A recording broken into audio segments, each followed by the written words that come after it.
4 মাস আগে যুক্তরাষ্ট্র ও ইসরায়েলের যৌথ হামলায় নিহত ইরানের সাবেক সর্বোচ্চ ধর্মীয় নেতা আয়াতুল্লাহ আলী খামেনির জানাজা ও দাফনকে ঘিরে নজিরহীন আয়োজন শুরু হয়েছে।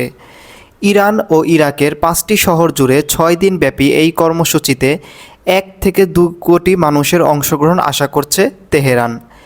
আল জাজিরা ও সিএনএনের প্রতিবেদনে বলা হয়েছে, ইরানের ইতিহাসে এটিই সবচেয়ে বড় রাষ্ট্রীয় জানাজা পরিণত হতে পারে।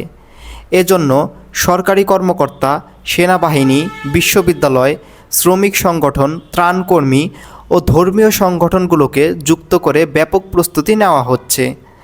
আগামীকাল শনিবার তেহরানের গ্র্যান্ড মোসাল্লা প্রার্থনা কমপ্লেক্সে জনসাধারণের শ্রদ্ধা নিবেদনের জন্য খামেনির মরদেহ রাখা হবে। সেখানে লাখো মানুষ শেষ শ্রদ্ধা জানাবেন। সোমবার রাজধানীর প্রধান সড়কগুলোতে অনুষ্ঠিত হবে বিশাল শোকযাত্রা। পরদিন মঙ্গলবার মরদেহ নেওয়া হবে পবিত্র নগরী কোমে।